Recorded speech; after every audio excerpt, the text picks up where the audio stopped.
We here. It's Monday night, so you know what time it is. It's the Coach Reed Live show.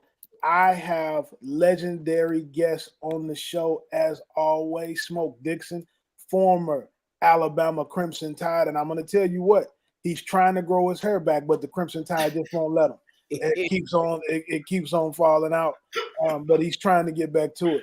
I got my guy Carey Davis with me, University of Illini, Big Ten, and an alumni of. You just held a cup up earlier. And let me put it up for the people, man. You know, we don't do nothing but win championships, so you know it's all that is, man. We got me a little tea in here, getting ready to feel some tea, sip some tea, whatever we need to do. Get some game.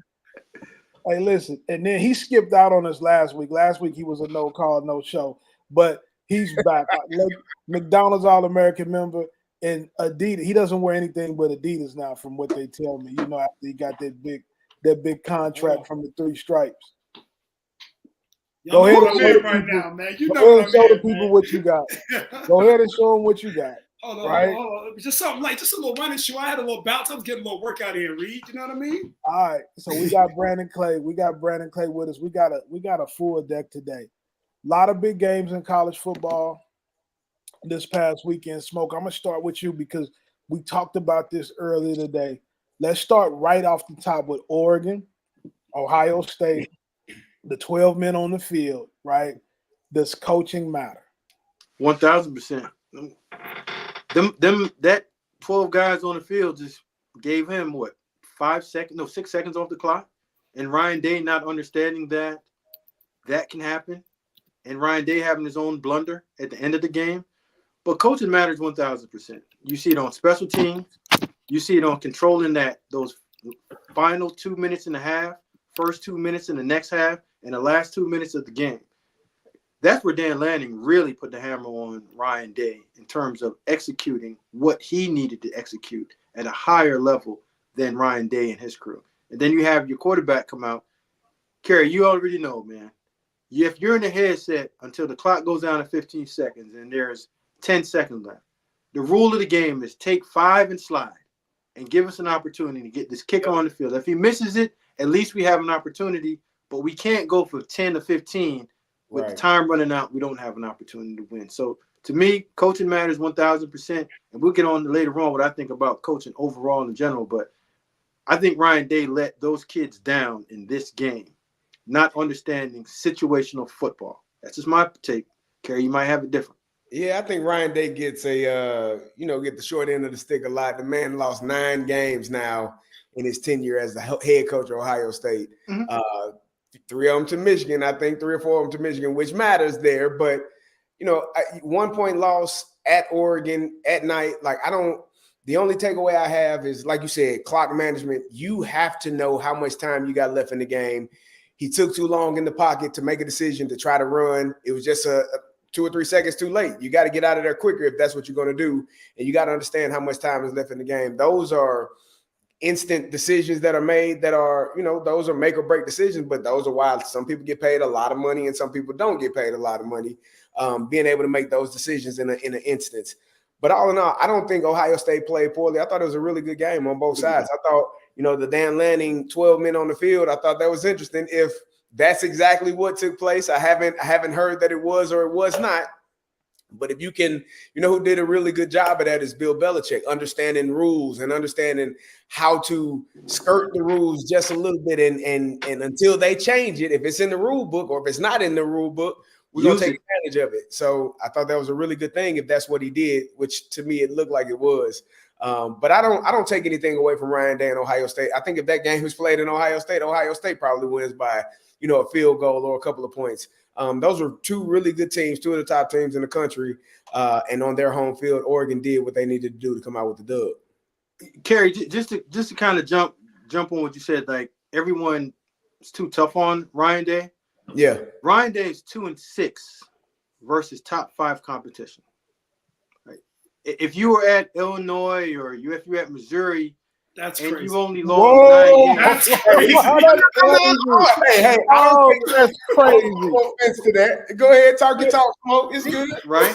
You talking to Just talking not to the one of top the tier. greatest Illini of all time. That's crazy. Hey, Listen, no, not. But just hear me out. If the head coach at the Fighting Illini, I'm not even gonna say it. Illini only lost 9 games in a 6-year span. Yeah, you would probably you probably name the stadium after him, the field. No question. You have a hall somewhere there. And I apologize not explaining it properly to you or saying your school the right way. That's all good. But when you're at the Ohio State and it's either championship and beat Michigan or bust, like you failed at those. And when you have the best team that money can buy, and you go out there and you don't understand that on an offensive penalty, that the clock is still running, and you need to take a timeout because he lost some time there on that as well too. Those are actions that truly cripple your team because you went out and got Chip Kelly as your offensive play caller, so you don't call plays anymore. Your sole job is to manage the game. So if this was last year when he's still trying to call plays and he's looking down his play sheet and he doesn't see the clock is running, he doesn't understand situations. But when you're the head coach, situations 1,000% falls on you, not the coordinator. Yeah. So he failed on Saturday. The kids didn't fail him. He failed the kids. I will say time management obviously is on the head coach. Going back to his record, 2-6, you said? 2-6, top 5. Two of those losses was to the eventual national champ. 2 or 3 of those losses to the eventual national champ. I don't got nothing to do with that.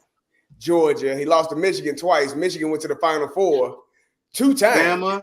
Lost both of them. Like, for me, the fact that people are so ready to get rid of Ryan Day, he got to go. You get somebody else in there. Michigan felt that same way, and there were some coaches that came in there and hadn't had the success that Jim Harbaugh had eventually. Right. It took him some time to get it figured out as well. So, right. Carey, I ain't saying that. I'm not saying fire him. I'm just pointing out what his failures were on Saturday. I think, and I'm sure if he could rewind that, I'm sure he would look at that and say, we probably do need to take that time out, even though that's going to leave us with none. But I think everything was going in the right way. You got an offensive pass interference against Jeremiah Smith that pushed them back. They were in field goal range with that. Right. With that catch that pushes them back, and now things are just kind of scrambling. Looking at it again, I think Ohio State is going to be fine. I think this will be the year that they get over the hump at Michigan as well. I don't disagree. Let me say this, Smoke. You and I had a good conversation early in the year. We talked about Ohio State and how much money they spent on that roster, and I asked you what you thought about Will Howard, and could he be the guy in that type of crucial situation to make the type of play? And you were like, "Yo, the tape doesn't suggest it." Respectfully, right? And I think that's a great. There's a guy in the top corner up there that we said this on Unfiltered. We said this is the Transfer Portal Show, and I got crushed. My producer told me, "Oh, you're out of your mind." Carl Reed gave me a look and asked me, "Do they call me Smoke or am I smoking smoke?" And I looked at him and said, "Hey, listen, the only smoke I'm smoking is the one that gives me great knowledge." That in a big time game, when you're 1 versus 2, 2 versus 3, top 5 competition, your best offensive player needs to show up and play at their best. Oregon's did and outplayed your guy. Your head coach now has to show up and coach his best. The other coach did. Your guys didn't. So even though you can pay for it and buy it, sometimes you can't buy it, Carey, and you don't know what that is. Yeah. That's the knack of understanding situations and not allowing those situations to get too big for you in critical situations, critical games. Your man lost the game for him. They gave him $1 million. Yeah. One more here for you both, man. And then obviously Reed jump in on this. Reed, I know this is your guy. I want to make sure we shout out Dan Lanning. Huge environment, biggest environment that Oregon's had. I mean, Marcus Mariota days, like it's been a long time since they've had that environment. Game days there all day. People been drinking since 6 a.m. It was wild. Jordan Birch doesn't play. Dylan Gabriel was almost outcast from Norman. They almost threw him off the bus. Just go. They waved at him. Bye-bye. Man, unbelievable. And he comes out as a signature performance. The defense stands really tall without a projected second-round guy against arguably the best offense that we've seen in it, pieces-wise. The best offense we've seen in a decade, right? The best roster. Yeah, you're right, but I'm just going to stick to the offense side for the sake of missing Birch, right? Mm-hmm. For Lanning to have his guys prepared says a lot about, obviously, Lanning. Hold on. But it says a lot about the Kirby Smart coaching tree, too. Carl Reed, talk to us about your goddamn Lanning. So you got to know, like, Dan Lanning history. I mean, I couldn't even necessarily say the Kirby tree. He was a GA first for Todd Graham, who's a good football coach. Then he was with Saban at Bama as a GA, which is where the relationship with him and Kirby started. Then he went to Memphis and worked for Mike Norvell, who has also done a really good job as a head football coach.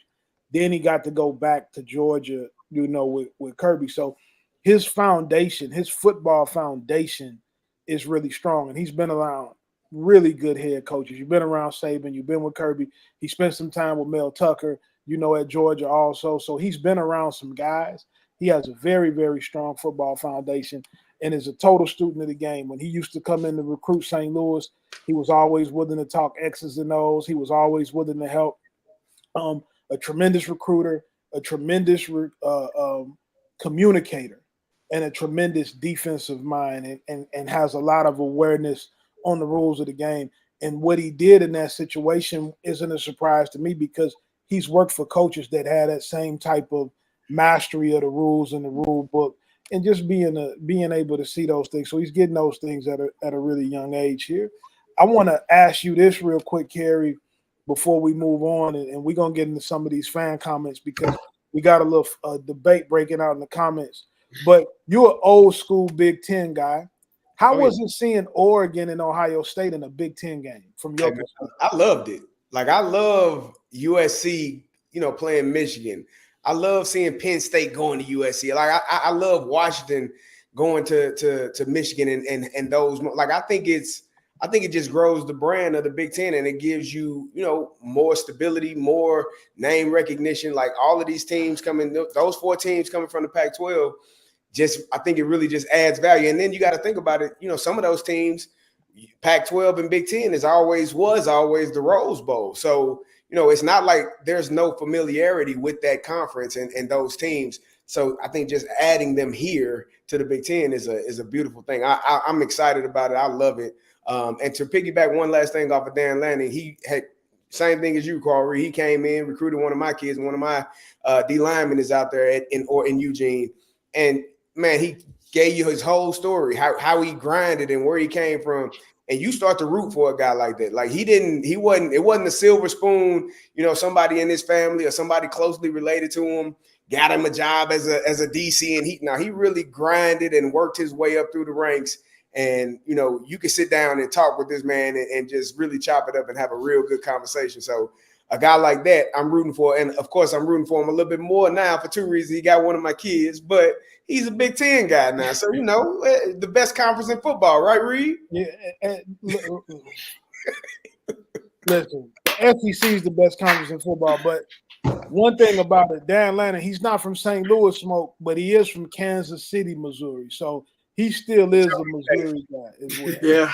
Let's see when that rubber hits the road, what happens when it truly gets down to those final 4 games. We'll talk then.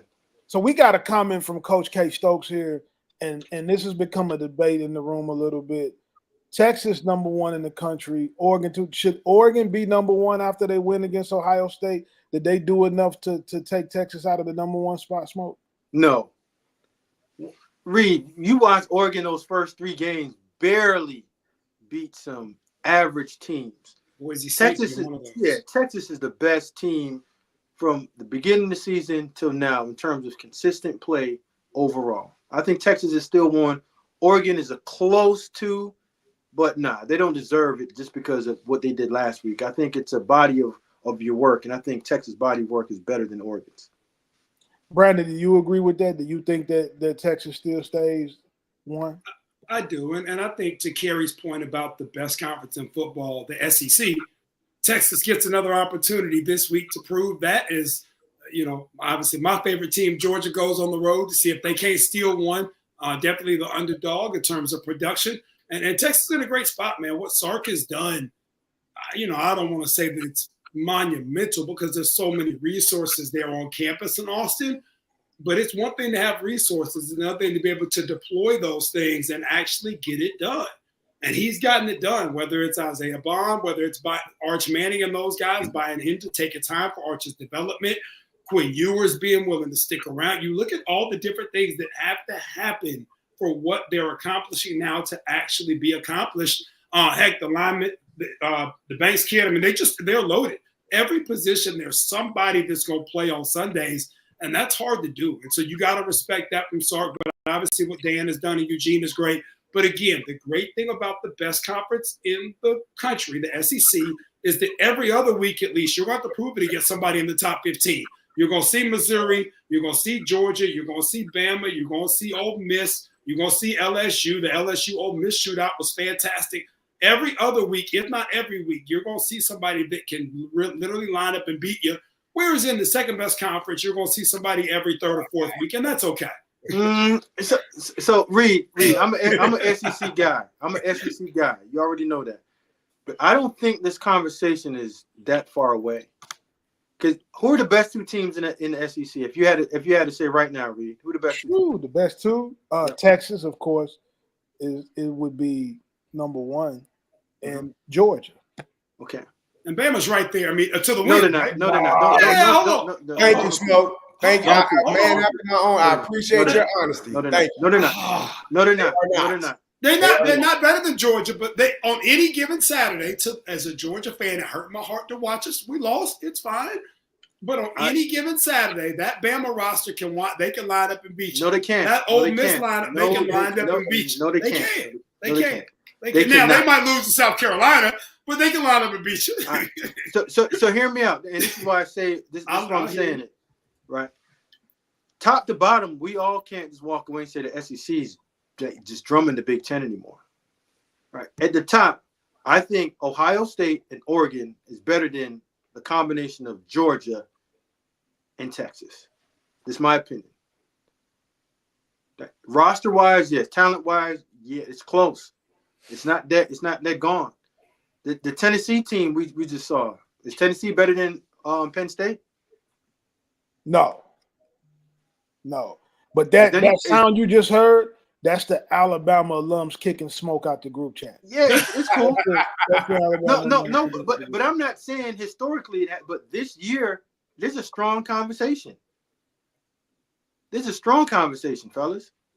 Now I think Texas to me is the top team. You talked about it, and the fact that they were able to, Arch Manning there obviously would be starting at a bunch of Power 4 conference schools right now, willing to sit and wait. And Quinn Ewers, doing what he's doing. He's a first round guy if he decides to leave after this year.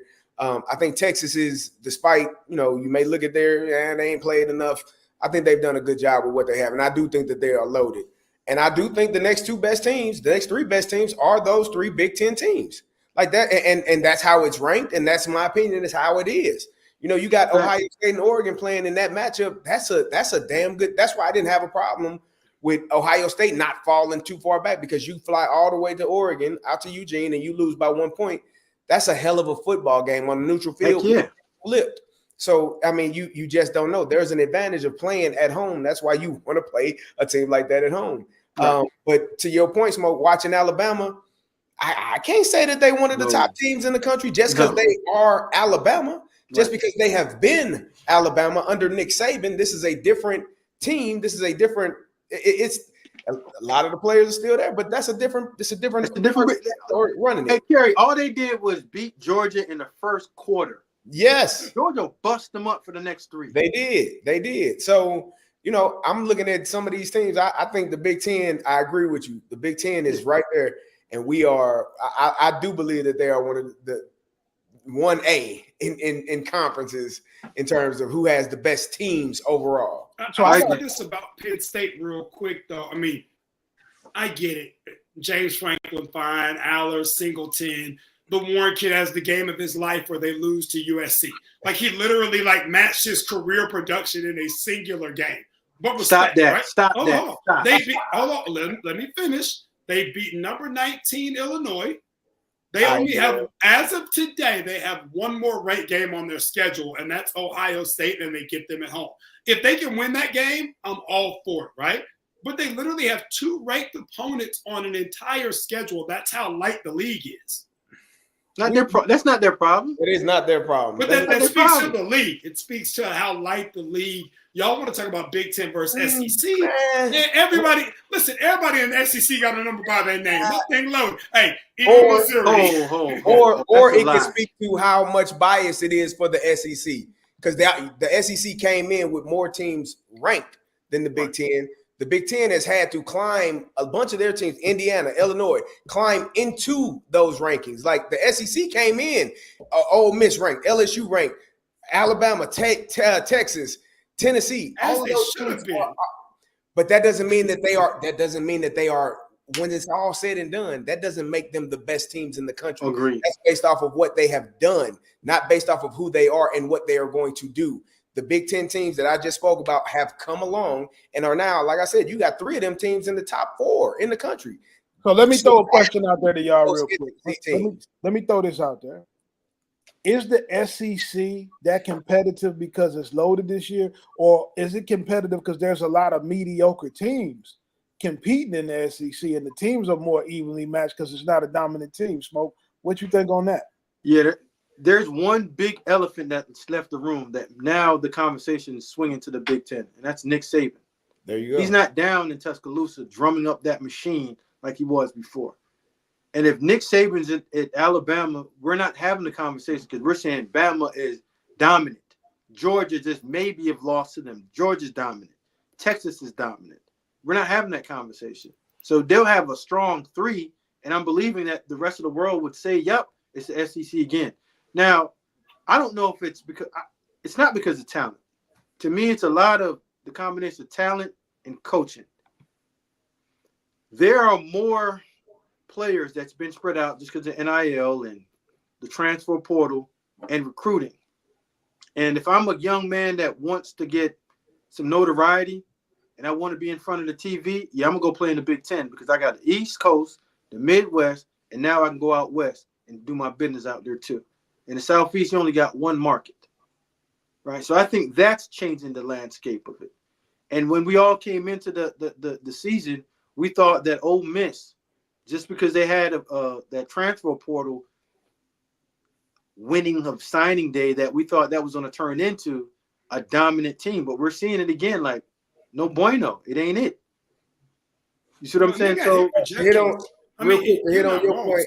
But they got the Junkins loss was a major. Like, I thought that before the season. The Junkins, for as good as Nolan and those other guys are, that Junkins loss was a huge loss. And you see kind of the way they're losing games. They need another feature marquee guy. They just don't have one. Well, heck, it ain't helping Ohio State get 1 point because they just got 2 dominant guys.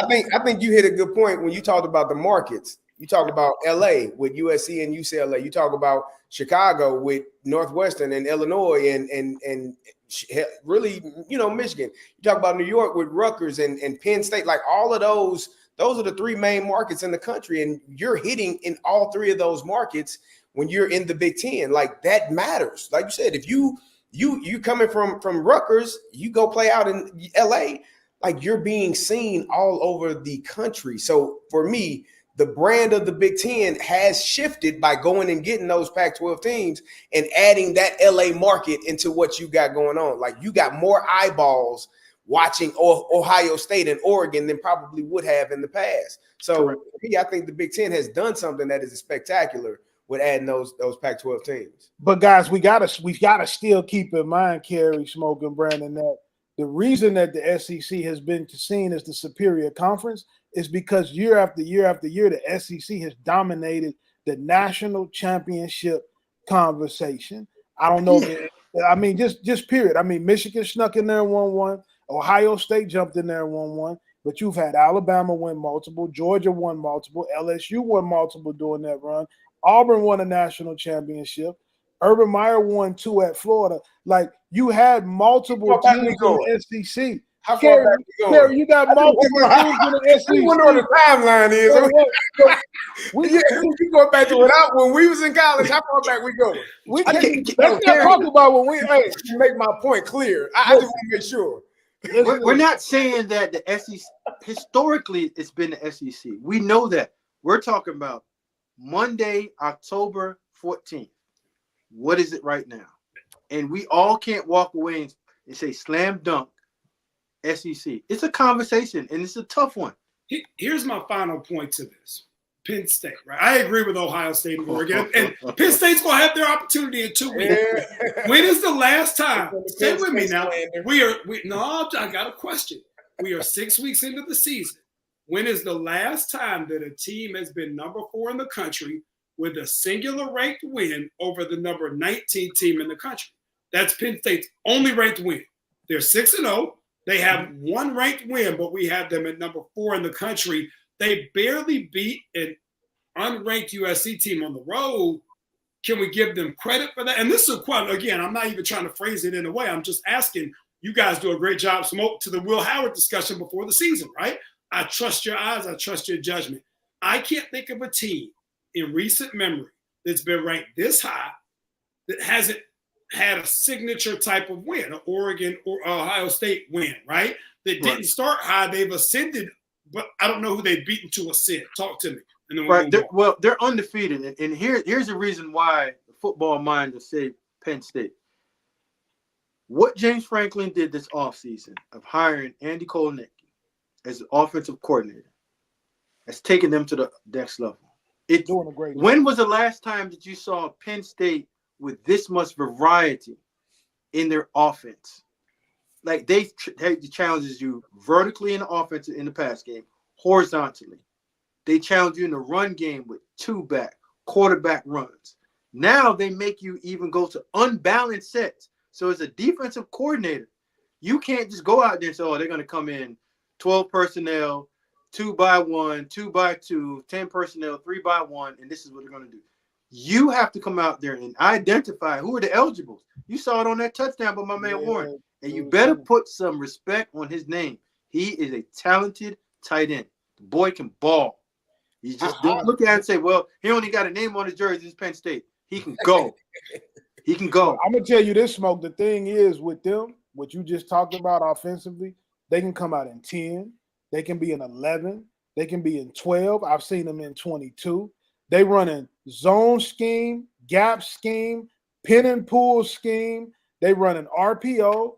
They go and drop back. I've seen mesh. Like they have such a variety of what they're able to do on offensively like they haven't had in the past. And he's getting the most out of the quarterback. And they haven't had that in the last few seasons. And they got players. I'll say this about Penn State. I watched Illinois play Penn State. I do radio for Illinois. I wasn't at that game, but I watched it. Illinois plays probably, 80-85% man-to-man. Like they got cornerbacks that can play football. I think Xavier Scott is a pro. I think he's gonna get drafted. He's a guy. Miles Scott is safety. Like they got some pros in that secondary. Illinois didn't play man-to-man, much man-to-man against Penn State. And to my surprise, I'm like, why we ain't in man? They know better. It probably wasn't a good matchup, bro. Like, and we got some guys that I think are gonna be pros. But to do that all day long, all night long, I think it would have been too much on them. So Penn State is probably a much better team. And Penn State is also beneficial of all of the teams that have fallen in front of them. Like what happens? You keep winning, you keep rising in the rankings. And teams in front of you losing, they start to fall. Alabama lose, Tennessee lose. Right. You know, you got all these teams that are losing in front. Georgia lose. Like you are going to jump them. That's just the natural progression of how the rankings go. We will see in due time whether or not Penn State is really like that. Like you said, they got Ohio State here in a couple of weeks. So we'll see if they really are who we think they are or are they not. Right. But even with that said, Carey, you understand playing the league. When you go from East Coast to West Coast, it's a beast. No question. They just went to Cal. And they just went to Southern Cal, and they won that game no matter how they did it. They did it. That's a difficult task against a very good defensive mind. And Tom Allen on that defense for Penn State, again, another great hire by James Franklin. We haven't seen James Franklin, have we, Carl? We haven't even talked about it. The No. camera don't even pan to him on the sideline anymore, right? Because he's not doing, and Penn State's not doing James Franklin type things, losing in big games, not being able to complete games. He's managing the game like a head coach is supposed to, because he got quality coordinators that's running his offense and his defense, and now gives them that opportunity to make those 4 to 5 calls to win the game. And then you go to the end of the game, bang, field goal kick, they win it, and they out of there. Difference. I'm telling you, great hire. Hey, listen, we got about 850 people now watching live. Keep asking your questions. I'll put the questions up. Carey, we got a question here since we on the Big Ten specifically for you. What up? From Jason. I know you can see it up on the screen.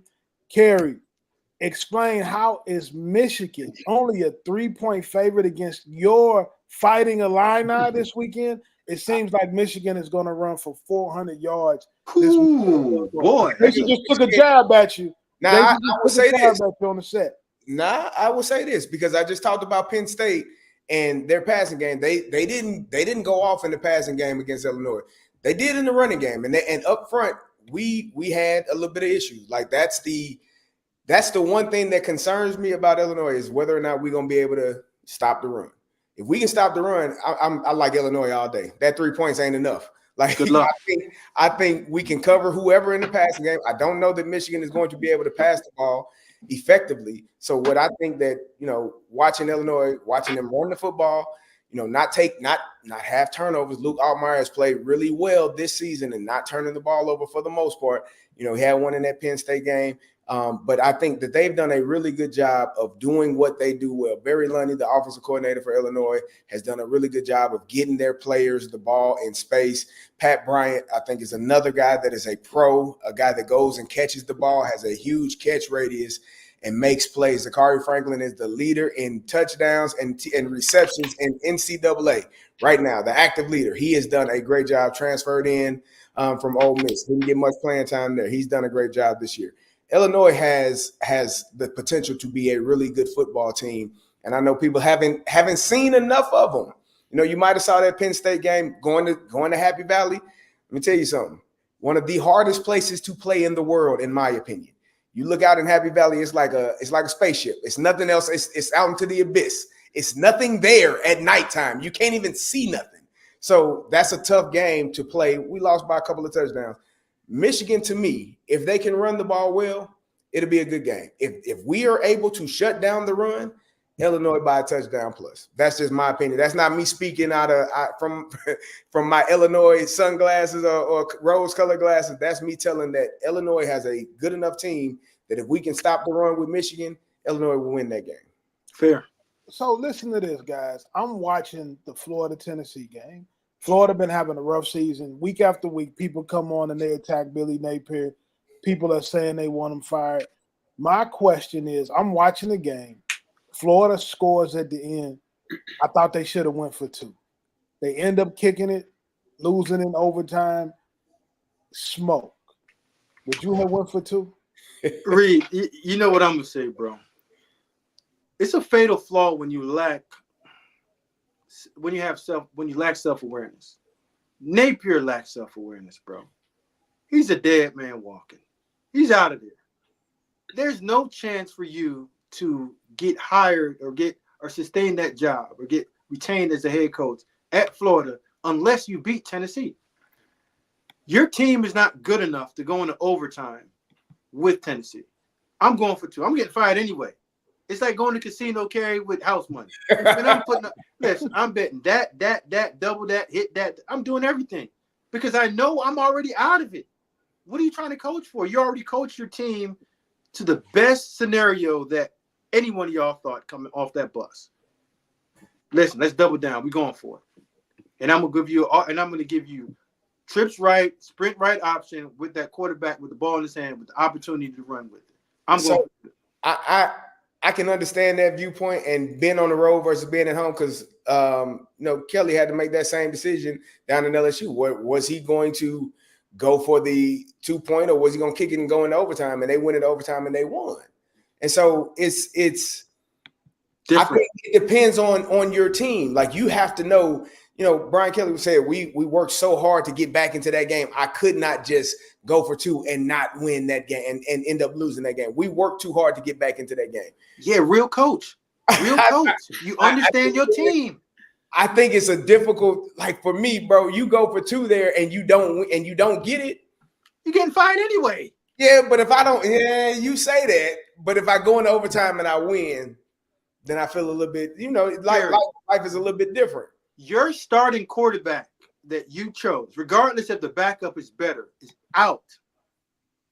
You aren't a better team than the one that you're about to face for another series. Yeah. You don't have enough to run this race. You got one shot. Bro, just throw the dice out there, bro. If you crap out, go home. Who cares? You got house money. Hey, Reed. I think that's easy to say from this seat. Okay. Let me jump in on this. Smoke, I agree with you. Let me give you the background. I got 2 things I want to get off here. First one, to the LSU discussion, and the same thing here to Florida. If I have the best player in the game, I'll take it to overtime. Dylan Sampson's the best player in that Tennessee game. I don't want to see him again. He's been cooking me all day. Yeah. I think he had 120 or 2 touchdowns going into OT. I do not want to see him anymore. Guess who scores the winning touchdown? Dylan Sampson. I'm trying to run. Let's get out of here. Now let's go to Baton Rouge. I think we have the best player in the game in Kyron Lacey. Guess who scores the winning touchdown? Kyron Lacey. Players make plays, right? The Smoke, you said so. Fighters make fights, right? Yep. Players make plays. If I have the best player in the game, I'll take it to overtime. If I don't, I'm trying to get the heck out of there really quick and just call it good. The second part, I want to go back to the Michigan-Illinois carry because I think you hit on something. If Illinois is able to, and I think they can because Michigan's passing game is so bad. The Warren kid, I think, has thrown 2 touchdowns and 6 picks. He just is 400 yards. He's darn near as bad as the kid from UNLV that left me and Jared just pieced out, right? Sorry. He's bad. So all that being said, if I'm Illinois, I'm putting 8 in the box. Y'all got to find a way. Edwards got to run on me. Y'all have to find a way to beat me vertically. Even with 8 in the box, I feel like we can keep leveling in check, assuming that he plays and he's healthy. I'm good there. And if Michigan or Warren can beat me on the outside perimeter with me with 8 in the box, I lose the game. So be it. Between Mullings, I'm not letting Mullings beat me. I'm not letting Edwards beat me. No. Warren, who's throwing a 1-to-3 touchdown to interception ratio and averaging about 90 yards a game throwing the football, has got to beat me. And if I got to put 9 in the box, I'm putting 9 in the box, man. And I told you, Illinois got some corners that can cover well enough to be able to play in that passing game. That doesn't concern me at all. Now the Sky Kid's really good, man. You're right. Carey, you know what's going to happen. Tell me you and I both know what's going to happen. Let me know. On Saturday. What's that? You put whoever you want in the box. You take every Hall of Fame linebacker and defensive lineman in the box against Michigan. They ain't passing it. They're going to line up and say, you got it, you got it. They're going to run power. And they're going to run the ball right in your face. And you know have to. A and B gap. I know. You stop them, they're okay with it. And you can stop them 79 plays. And they're going to run it 81, 80. And if they're going to bust one, and that's going to be their game. People have tried this. We know what Michigan's going to do. It's not a mystery of saying, well, they might come out here and RPO. No, you know what they're doing. They're going to come straight in your face. And that's what for Washington last week. It worked for Washington. You know, obviously the winner, I think Illinois can, again, I don't know that it'll be a 10 spread on it, but I think they can come out. I think they can win that game. If you can limit their running backs to, I think the magic number is about 240. They're going to run the football. It's what they do. Yeah. But to the 400 discussion, I don't think that either, whether it's Mullings or Edwards, either of those guys on a normal day, they're not putting up Genty numbers from Boise State, right? That dude's doing 270 by himself, man. It ain't going to be Edwards because when you watch Donovan on film, he lacks what real good running backs have. Patience. Mm-hmm. Patience and vision. And he just doesn't have a natural feel of running inside to find those little creases and hit it. Well, Smoke, you know that's because they run mostly gap scheme.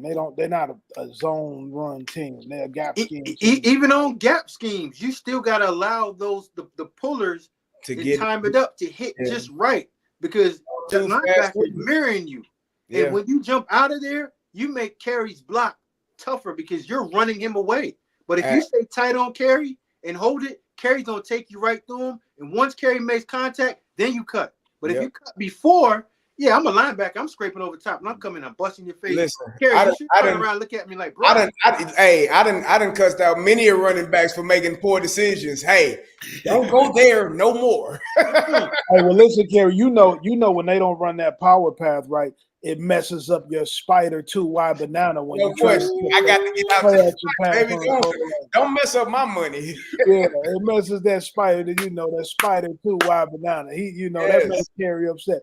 Listen, Jason asked, if Florida fires Napier, do they have enough pool to get Drink from Mizzou?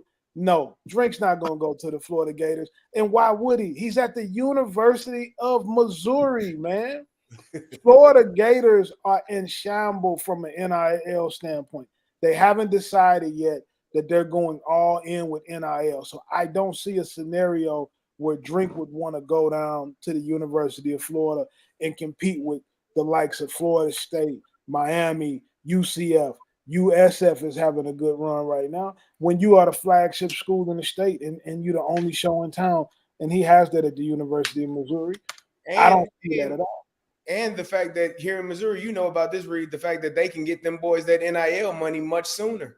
Like they are able, soon as they sign, they ready to roll. They don't have to be on campus. They sign, they start to get paid. That is an additional thing that allows. I see you smiling. You're happy to hear that about your guys up there in Mizzou.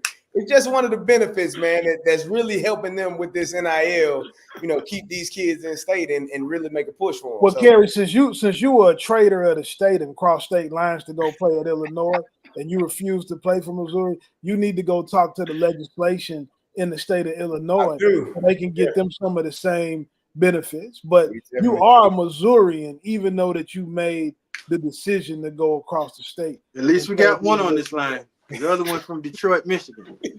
Listen, so everybody stay laid up and watch the Colorado game. Travis Hunter goes down, Horn goes down, Colorado loses a close one. Brandon, when you think about the Colorado game, what were some of your takeaways? It's amazing how much better they are, even than last year across the board, right? Better they are than they were 2 years ago. Obviously, it was a dumpster fire.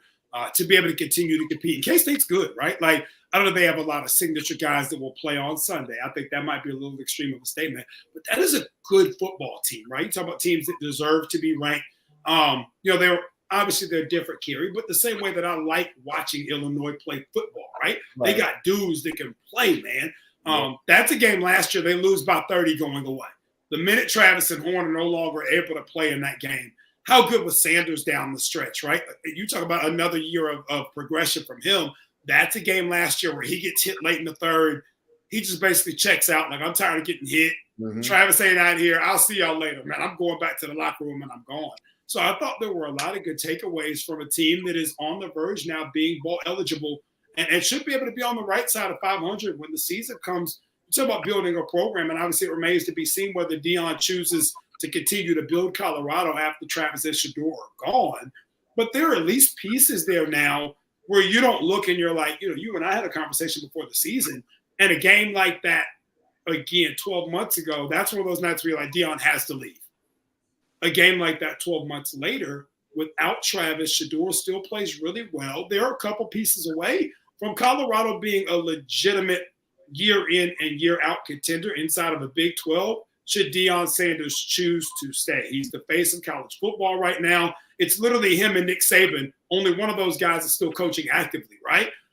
There's a lot of positives to take away from what's happening in Boulder, Colorado, and that doesn't include Shedeur and Travis. In 7 months, those guys are gone, right? Those guys will never play another game. Does Deion stay?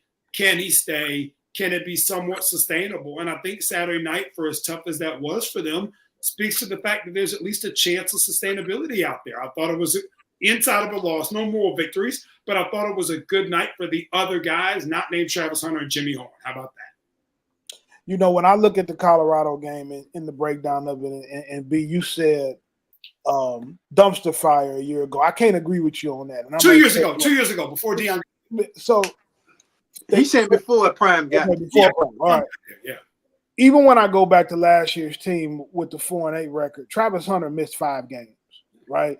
So my thought process is if Travis plays in those 5 games, they win at least 2 of them, and they end up in a bowl. He makes that much of a difference.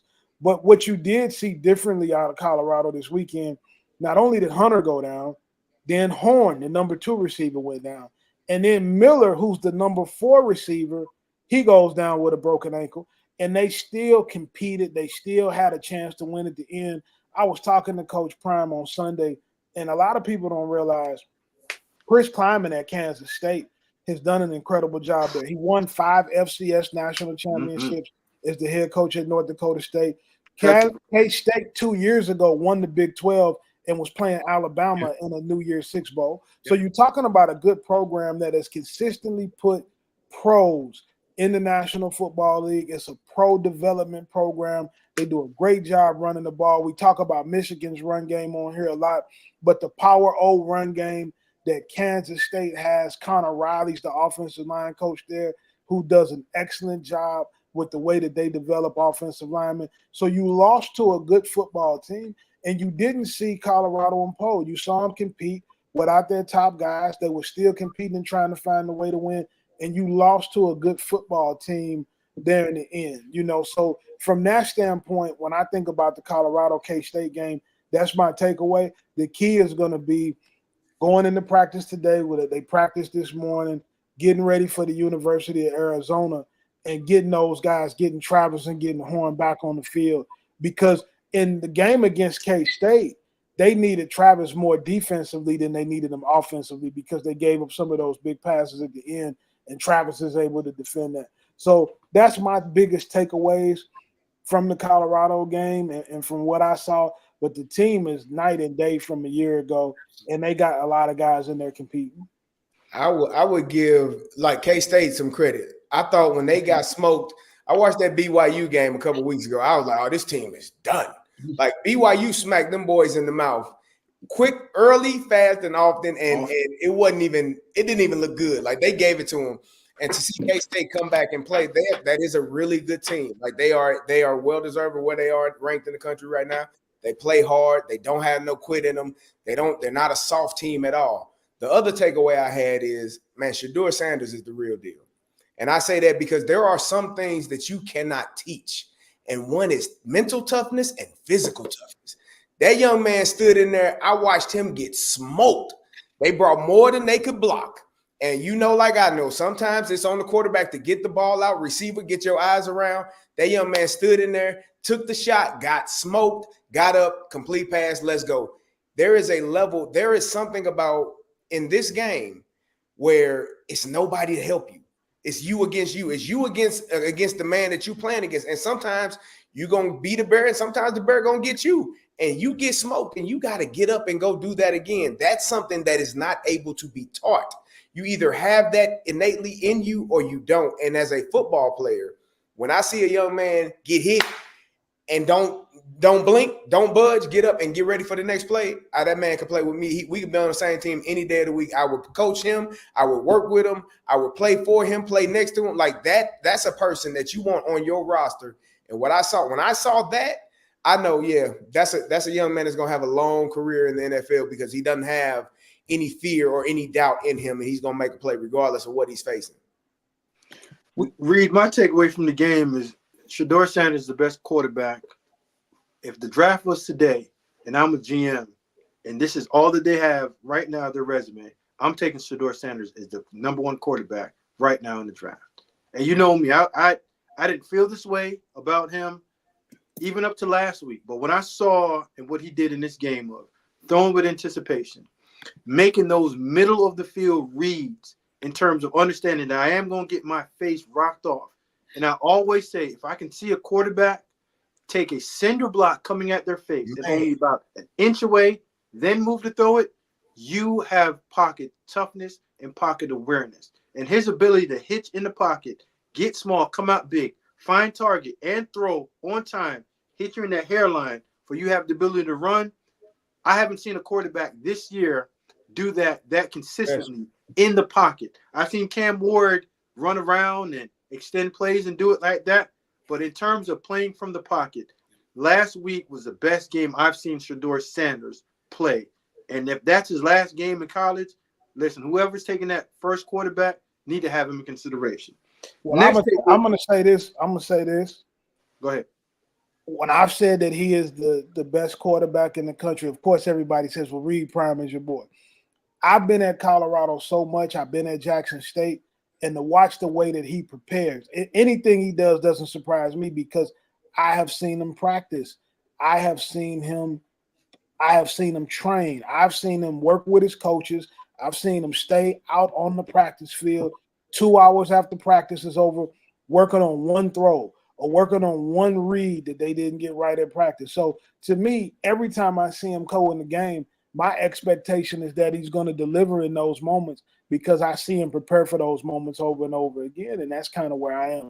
We got a comment here from 5-Star Talk with Clint Cosgrove, and what he says is, I'm impressed by Colorado, but because of their depth and Hunter's talent, he's got to go all game. At what point do you have to play him one way or situationally? Well, I would tell you this, probably when he gets to the National Football League. I think that he's proven at the collegiate level that he can carry that load and that he's in shape to do that load and that he wants it. Now, I know all of us football purists, Clint Cosgrove, you know, he was a college coach as well and a tremendous talent evaluator himself. I see Smoke and Carey, they want to chime in on this with both of their backgrounds playing in the National Football League and high major college. I don't think that it's been an issue for Travis so far. Well, Reed, let me finish up Colorado, and I'm going to touch that real quick too. I don't see, and this is one of my biggest issues with Colorado, I don't see the young talent, and I don't see the depth in that. Because once those marquee players left, it's like a who's who and who's going to catch the ball and who's going to run the ball and who's going to block. They got a pro at left tackle. Other than that, it's tough. Now, if I'm the decision maker in Colorado, I have to now determine, do I want to, A, get my team the best chance to win 9 to 10 games? If that's the case, you have to now turn maybe to analytics and understand at what point does this go negative for Travis Hunter if he plays every play. I think he should start on offense and defense, but you have to now be more calculated on how you use him, because looking at his frame and just look at the wear and tear, that shoulder injury that he took, that's just like banging. That's just constantly just getting hit. And you only have so many hits in you. So if I'm the one that's making the decision and the best thing for this young man, I'm going to say, hey, listen, we can play you on defense. And if we need to hide you, we'll take you out and play some zone, but we need to take you off for some of these plays. And on offense, you're only going to play 60% of the snaps anyway. And and out of the 40% that you're in, you're going to get the ball. But I don't think that wasting him, just running him around or just having him there, if you use him as a decoy, is good. But I think the wear and tear is catching up to him. And as you get into a game like this, if they would have beaten Kansas State and they've beaten Nebraska, now you can have a matchup with him and T-Mac going against each other. And that's what the world would want to see. And as right now, we don't know if we'll see that. So, Carey, do you think he can handle – what would you do about the both ways? Well, I think it is like that. You know, high school, we play both ways. I couldn't wait to get to college. I did not want to do that linebacker and running back, fullback, because it is a lot on your body. And I agree with Smoke. Like this, you have a limit. We all know. We don't know what that number is. It's like a car. When that odometer gets to a certain number, it's gonna stop. When your body gets to a certain number of hits, it's gonna say, yeah, enough is enough. So I don't know what that number is. None of us do, but it is a number that is there and it's gonna happen at some point. I think situationally does make more sense if you put him in defensively in third. And I guess the main question is, what position is he playing at the next level? Like, where do GMs see him at? What do they see him as? Do they see him more as a receiver that can be, make an impact and help that offense go? Do they see him as a lockdown corner that you can put up against the number one and we don't have to worry about that for the day? I guess that depends on where the GM see him. But for me, I probably would start to limit, because it's not just the hitting, it's the running. Like your legs, your legs start to get heavy. I know we don't practice as much during the week, which is fine because it's taking a load off of your legs. But he practices. Yeah, they say he don't practice as much. He practices. Like they take care of him in practice, which he doesn't. They don't hit him, but he practices. Right. You should take care of him. If I'm playing 140 snaps a game, please, thank you. I played 90 snaps against Wisconsin one year. I just wanted to sleep. Ice pack on the back of your neck. I called Prime after they beat North Dakota State, and I said, man, if anybody touches Shedeur Travis at practice, I want him kicked off the team. Man, because you go through too much on Saturday to be playing games and messing around, Wednesday, Thursday during the week. Like, so for me, I would find a way to use him situationally. I think offensively, they have to have him out there.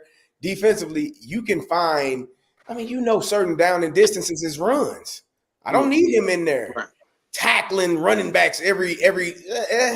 I want him to cover the best receiver in known passing downs and making sure we can get off the damn field. And you can go get you a squirt of water because offense is up next, my boy. We got to get back to it. So that would be me. Known passing downs, hey, you in. If it's running 1st and 10, hey, chill over here for a second. As we get ready to when we get back to it. As we get ready to transition into the next topic, I just want y'all to keep in mind that he won a game for them with a tackle. He did on the goal line. To Carey's point, though, Reed, that's a down distance time score. Oh, hold on. Smoke, situational football, and I think to both of them, and I think they did a great job of spelling it out. Smoke. I can't wait to see T-Mac. I hope that somehow Travis is on that field. Those are my favorite two receivers, not named Luther Burden in the whole country. I can't wait to see those guys on Saturday. But I think when you start to talk about Travis's value, it becomes a law of averages, right? Like, I'm not a dice player. Reed, you know me well. I don't want to roll the dice. I don't want to go to the casino. I don't want to play anything in which the odds are stacked that gets me and not in my favor. And the more downs you play, the more chances you're taking. The hit that he took last year, Colorado State, the shoulder, like those are just, at some point, it's just you're playing a lot. I love the car analogy. You don't know if you're a 300,000-mile Camry or if you're a 115 Corolla Vista Lemon. You don't know that. So being able to kind of limit and be smart with that, I think bodes really well for Travis in his future. That's kind of my take on it. And obviously, Clint does a great job. I'm glad he's tuned in and watching. He's shown me a lot of love, even on some of the basketball stuff. So appreciate you tuning in, Clint. So we're gonna transition off of the college football games. I got a topic. I got a spicy topic for y'all with some of the craziness that's going on in sports. And I'm gonna say football, but B, you also in the basketball world. And I'm gonna start this one with Carey Davis. I'm gonna put this in Carey's lap to begin with. Is youth football?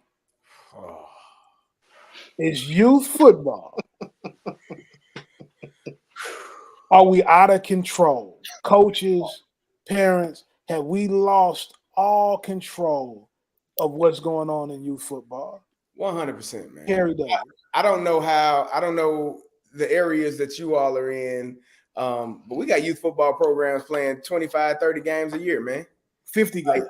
Like a year. They might play 2 or 3 games on a weekend. Like, in a 2-day span. And so I think it's important.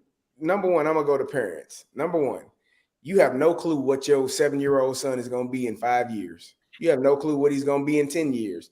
Like, you don't know what he's going to be, in 2 years. So let him play. Let them learn the right way to play the game. Let them learn the fundamentals, how to tackle, how to not be afraid. When they turn 10, let them learn, what they are supposed to do and what they are not supposed to do.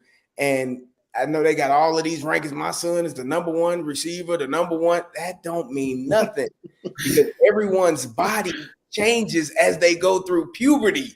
Your son might be the fastest now, but he might be the smallest, shortest in 4 years. Like, nobody knows. So the best thing you can do is teach these young players how to tackle properly so nobody gets hurt, how to play the game properly, understanding what to do and what not to do, how to show respect whether you win or lose, And for me, one thing I tell this to referees, because I know a lot of parents get mad at the referees. No game, and I mean at any level, is won or lost off of one bad call. It doesn't matter if it's the last call of the game. It don't matter if it's the first call of the game. It is never lost on one bad call. So give them referees a little bit of grace, because they are out there doing the best that they can do. Are they always perfect? Nope, but neither is your coach, and neither are you or I as parents. So give them a little grace, allow them to understand how the game is being played. But for me, youth football should be about teaching how to play the game without all the chaos, without all the anger and fighting. And you that mad about a 7U game? Like you are you really that mad about a 7-year-old game, bro? Stop it. Like it got to stop somewhere. So for me, just teach them young men, them young kids, young girls, if those are playing, to teach them how to play the game properly and how to respect the game, because this game will give you a lot if you treat it and do it the right way. It can change your life. I am living proof. I think everybody on here that has played college sports and has played high school sports and has done it at a high level is living proof to that. It will change your life and change your trajectory if it's done correctly. But you got to give that to the game. And if you don't treat it right, it ain't going to treat you right. And it starts at home with the parents. Smoke, you've been around football a long time as well. He's shaking his head. And this is a conversation that you and I have all of the time. I'm gonna go last on this one. I'm gonna let all y'all get y'all issue off. Reed, you like the youth football commissioner of the world. you have the most insight on youth football than any human being I've ever met in my entire life. But this is what I would say about it, because I'm not that close to the youth circuit, but I do see the high school and the grassroots kids that come out of there. And they're coming up now to the college ranks, and now you're coming up to the pros. And what you're seeing is this bad sportsmanship. And for an example, Trayshawn Holden for Oregon spat on, what's my man name from Ohio State, the cornerback. To me, I think that all starts when you are coming up in youth football, when you, like you just said, Carey, you're not being taught the proper way how to respect your opponent. Regardless, you shake hands, win or loss. You say good game. You don't have to pick anybody up, but during the game and after the game, you have to have good sportsmanship. Correct. Now, you hear the parents outside the fences, and it's like a bull in the ring. The closer they get, they think that something's going to happen. They get on top of the, man, Coach, you can't talk to my son like that. Well, come pick your son up. Because what I'm trying to teach him is something that you can't teach him. I'm trying to teach him how to listen to somebody that's not his dad, uncle, or cousin, another authority figure. So when you look at it, it's really more the adults that's ruining the experience for these young kids. Because if you play youth sports, you win some, you lose some, but every kid is just ready for the snack bag at the end of the game. There's nothing wrong with that. Yeah. And if you're putting we gotta go play a team in Arkansas and you're in Texas, like, come on, just go win the game within your community and figure that out. You shouldn't have a travel 7U or 10U football team. You only have so many licks. I didn't play football and organized football until I got to high school. My parents couldn't afford it. And I love basketball and baseball. So if your son plays from the age of 7 to 17, that does not guarantee them a scholarship. And I've handed a bunch of them out. I got one. Can I say one? Go ahead. Say your piece. Because you hit on something, playing other sports. Let your kid play other sports. Let your child play other sports. If you are only a D-back and that's the only workout you do, you're only training certain muscles. When you play basketball, you're training different muscles. When you play baseball, you're training different muscles. You need to be able to use all of those different muscles throughout your entire life. Otherwise, it's going to be overused. And backpedaling all the time, you're going to start to hurt certain issues, certain things on your body. Growing's going to go. Your labrum's going to go. Right? Because you're just overusing it. I've never seen a kid like 7 years old. He's going to be the Deion Sanders. Like, what? How do you know? He's 7. You let him go catch and play. And leave him alone. And don't tell me I need to train him. I'm not training anything other than let's play catch, eye hand, let's kick the ball, and let's do some simple movement drill. Let's go shoot. Let's learn how to bat. Let's go use a tennis racket, a golf club. Just teach your kids every important skill set that they need to have just so they can function. And once they can function and they tell you that they want to be competitive, and you got to see it now. You can't say, Dad, I'm ready to go play. No, I have to see you go out there, train, play, and want to compete in the worst situations and want to come out on top. Then I'll put some effort into what you got going on. But that's all I got for you, Reed. B, you're a basketball guy. Do you see some of the craziness in basketball that we deal with in youth football? It's all the same, man. Basketball's worse because there are more games being played. Every weekend I'm at an event and like somebody trying to fight the ref, fisticuff the ref. I mean, the parents, man. Yeah, for sure. And a lot of it. Now I will say this, and I think y'all will feel me here. What we've turned youth sports into is a microcosm of the whole environment. Sports talk radio. You hear, I'm a Falcons guy, right? Don't let Raheem Morris and them lose. The call-ins is going crazy. Raheem is terrible. Fire the coach. Kirby Smart at the Alabama. I mean, everybody, it's cool because it's the reason why sports is so popular. It's the reason why ESPN has 12 different channels, and there's ABC and ESPN News and and there's this show and that show. And first, Stephen A. Smith has made a lot of money off the Dallas Cowboys, and they ain't been good since Michael Irvin, right? Like, because it's entertainment. And unfortunately, for a lot of people, especially to your point, Smoke, about the finances, for a lot of people, this becomes family vacation. It's both their kids, just the journey with their kids, and vacation rolled into one.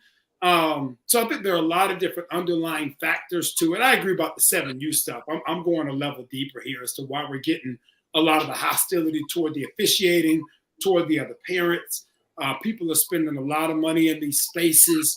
It is their entertainment. Things start going left. And unlike, if you're watching your favorite college team, if it goes left, you probably still don't wild out. You might be a little disappointed, a little mad, but it's not also your child, right? So there are all these different emotions happening at once, and people are having a hard time separating it. It's different to kind of watch it from, an event operator standpoint, a club program director standpoint, a voting member of multiple committees. It's sad, right? That's the first word I want to use, maybe a little frustrating. I understand why it's happening. I don't agree with it, but I understand. And I think just getting people back to what this is supposed to be, which is smoke, is the Capri Sun and the zebra cake and the oatmeal cream pie. Yeah. Look, if you gave me the cherry Capri Sun, you couldn't tell me nothing. The rest. Hey, how'd you play? Hey, I was 1 for 5 with a stolen base. This cherry Capri Sun hitting, boy. And I think we've kind of lost our way because for a lot of the adults in the community, this is what they talk about the rest of the week. My baby or my nephew or my, whatever, right? He's the one. He's the one. He's the next one. And maybe sometimes that's true. I live in a community in the Beaufort City District where, Isaiah Bond is playing at a really high level. KJ Bolden playing at a high level. Like, we got some dudes, Dylan, Raiola out in Nebraska, man. Mm-hmm. Reed, your guy. Those guys are playing at pretty high levels. So we've got some guys from the city that really go and they do it. But those guys, they were pretty good young. You could tell they were a little different. They weren't having to play 7U tournaments every weekend to prove they were different. Travis Hunter was at the LA Fitness down the street from me, literally dunking on people's heads. There was a reason he was the #1 guy. He just was really good at this, right? So him backpedaling every weekend at 7U didn't help him. He just was nice. And so I think not losing sight of that, it's cool to give your kid experiences. One of my buddies has 3 kids that's playing in the Beaufort City stuff now. And he's pretty mellow. Him and his wife will kind of chill, kind of sit off to themselves. But some of the stuff that you hear from the stands, man, people be literally wilding out like, yo, y'all kind of relax. So it hurts my heart to watch that. Folks be going crazy. And every day on World Star, there'll be some clip about a referee getting jumped or beat. It's crazy out here, dog. And that's basketball and football. Hey, B, before Carl kills this entire segment. He's been waiting for this one. This is what I usually. I'm like you. If I show up to an event, my daughter, I just sit in the corner. I don't say nothing. But I hear these parents, and they're the ones saying, man, my son can't even do this and can't do that. He should be out here killing. And I usually look at him like, we're the same age. Where were you at when we were playing? Like, you weren't one of them dudes. Yeah. So you weren't one of them. How you gonna create one? Just let him have fun just like you did, because I don't ever remember you playing. And if you did, I still don't remember you. So you weren't a player. You didn't affect the game. So how is your son going to affect it, or daughter going to affect the game now? This thing's genetics as well, too, fellas. Come on, man. I done been to a few of them peace jams, and I done seen a bunch of them kids that should be having their hand in the dirt. They should be playing tight end. Okay. Hold on. Time out. This is great. Hold on. In, my boy. Carey, hold up. I'm coming to this point, and then we can move on. I love this. So, Carl Smoke, we talk about Kate Harper a good bit on this show, right? Arguably the best 26 in the country. Her brother, great example. Again, Matt Harper played in the NBA for a decade. Iverson, the whole nine. Yeah. Her brother has 2 catches for 40 yards and a big win for Georgia Tech. Her brother was a good basketball player at Marist. All-state level guy, 6'4", 225, good size. He immediately goes to college and plays tight end. They don't even try the college basketball thing. Luke, you're better built to play tight end. I call him George Kittle. I always tell you a young George Kittle. That's my guy. Shout out to Luke Harper. But Carey, to your point, so many of those guys in that 6'2" to 6'5" range who really are 3 or 4 hybrids at the basketball level need to go be Antonio Gates. Go be Tony Gonzalez. And I know Tony obviously was a really good basketball player too at Cal, but y'all see where I'm going. Right. At some point, he was better suited to play on Sunday than to play basketball. Absolutely, right? So at some point, you run into that space where you're better suited for your next move to be your best move and take it to Sundays, right? Or in the case of some of these college athletes, your best move is your next move, and you take it to Saturday afternoons, you play for Brett Key at Georgia Tech. So I wanted to make sure I spotlighted Luke Harper coming off a really good game, just to the point that you're making, for making a really quality decision for himself, not forcing the round ball, but going out there and being a star for a Georgia Tech team that might be one of the 25 best in the country. They got a big game with Marcus Freeman coming up on Saturday. Dad was a player. I can appreciate you plugging the home team, Georgia Tech. You normally just come on here and talk about Georgia, and you act like Georgia Tech and Georgia State and those schools don't. Hey, can y'all watch this? Shout out to Georgia State, man. We see what's going on, man. Yeah, so since Bama bust them up in the first quarter, I haven't heard from my dog. Hold on. Hey, I was great. I came on the show. I gave the respect that it was due. Alabama was fantastic. One of the best quarters of football, unfortunately, the wrong way for us. Jalen Milroe looked like a Heisman Trophy winner. And he ain't look like 1-6. We not finna do that. I'm a Jalen Milroe guy. It's cool, man. Hey, Reed, give us your take though on youth football, youth sports. You got CR3 playing? What you seeing right now, man? Well, if you're a youth sports coach and you watching us, or you see the replay of this, or on any social media segment, I just got really one thing to say to you. Knock it off. Knock it off. Listen, you know good and well them babies not supposed to be playing 30, 40, and 50 football games. You know good and well them babies not supposed to play 4 and 5 games in a weekend. And Carey, I know they're going to all blow me up, and they're going to say, but Reed, it was a running clock, right? It was a running clock. He only carried the ball 6 times in each game, so it still only equaled out to 24 carries. You have no business doing that to those kids. And then I was a high school coach for 22 years. And with as much football as these guys played, they still came in. They didn't know how to put their pads in their pants right. Still. It is ridiculous. They don't understand what the 2, the 4, the 6 hole is, the 1, the 3, the 5. They don't know the difference between cover 3, cover 2, cover 4. They don't know how to run fit. They don't know what a 1 tech is, a 3, a 7, a 9, a 5. Odd or even. So you got them playing all these games and ain't teaching them nothing. And my thing is, what are we doing besides the ego of you winning on social media? What you preparing them for? What are you preparing them for? And so one of the epidemics that we had is we talk about the devaluing of really two positions. Everybody talks about the running back position, right? But the linebacker is also being devalued as well. Well, those are the two positions in Little League that the best player carries the ball 30 times a game, and then he goes and plays middle linebacker. The wear and tear that you're putting on those kids, and I can tell you that most of the time, the guys that I saw were the greatest youth players in high school. A lot of them burnt out and were very mediocre players at the high school level, with the exception of a few. So my thing is, as parents, you have to have some common sense when people who actually play the game are telling you this is not the best thing physically for your kid. It's definitely not the best thing mentally, emotionally. And I'm going to end it with this on this part of it. Anybody that would put your son in 30, 40, 50 football games in a year or in 4, 5, 6 games in a weekend doesn't care about your kid. They don't care about, I don't care how mad they get. They don't care about your kid if they do that to your kid. And they have no regard for what happens to them after the point that youth football is over. So the next thing I'm going to go into, guys, right? Oh, I got a good question here. It's a good question.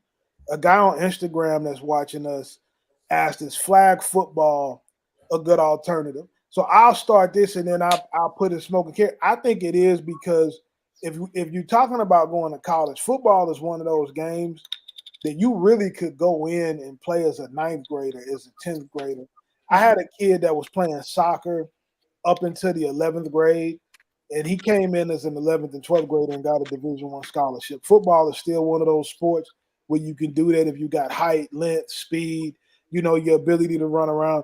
I don't think that you have to play tackle football at the youth level. You can get lucky if Carey's son or Smoke's son or my son, guys who really know what they're doing, happen to be coaching.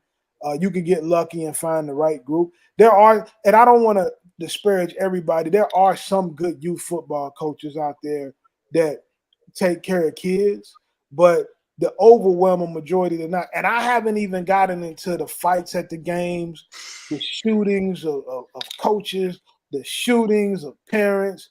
I saw a video where a kid was hitting kids on the other team with a belt after they beat them, and the things that adults, right, are allowing and letting kids do. It's like, then when they go to college and they have issues, they have behavioral issues, or they have lack of functioning issues, or they don't know how to communicate, how to speak, how to handle things like that. Where did they get it from? Go back to where it originated, because we grew up at a time when you just wasn't allowed to carry on like that. And what I tell a lot of guys I grew up with that I see coaching youth football, your coaches didn't let you act like that. No. And you know that. So I think flag football is a great alternative choice. Like Smoke said, he didn't start playing football till high school. I didn't start playing till 7th grade. We had a weight limit. I couldn't make the weight. I was a bigger kid. I played the offensive line my first 2 years, 7th and 8th grade. Like, I was on the O-line. And when I got to high school, I moved to the backfield. But I think it's a great alternative if you're learning how to play the game right.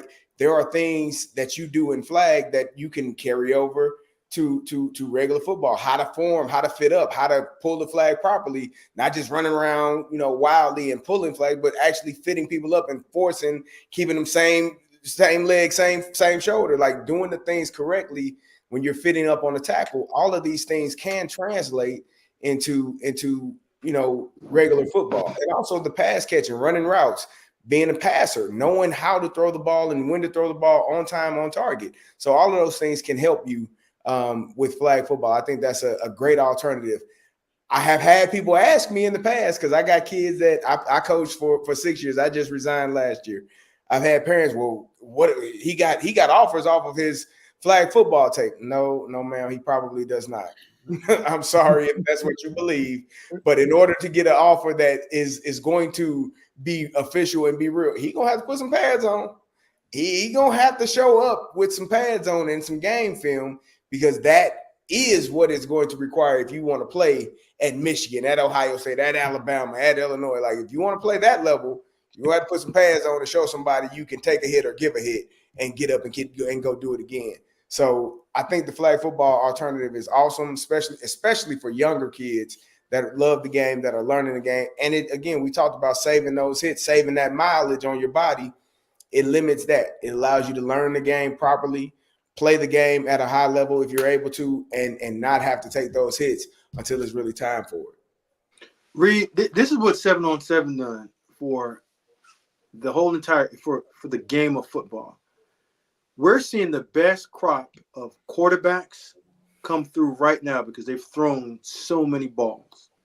They've played, and this is where I say the 7-on-7 helped, because you play so many games in a weekend that when we were coming out, Carey, and Carl wanted to run the wing T, that kid only probably threw the ball 80 times his entire career in high school.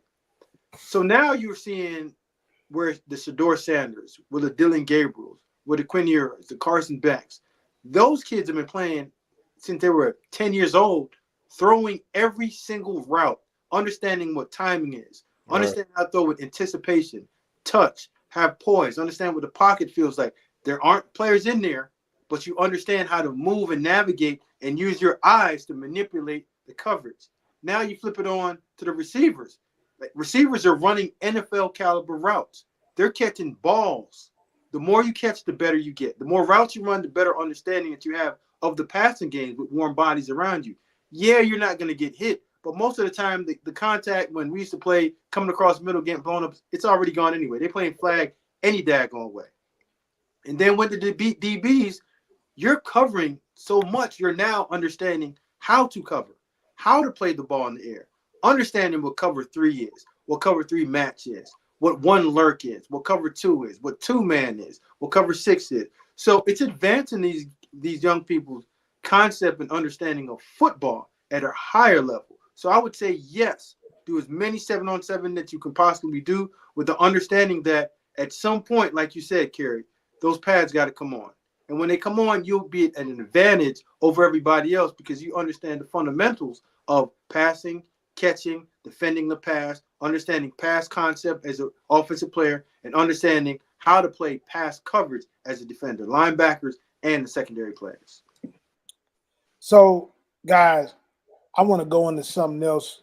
And this is important because this is a conversation that comes up a lot. A lot of college players call me, as you know, Smoke and Carey, about should they go in the transfer portal. Brandon, you know, I get hundreds of these calls a week. I've had 17 calls from parents and players just today gauging the transfer portal.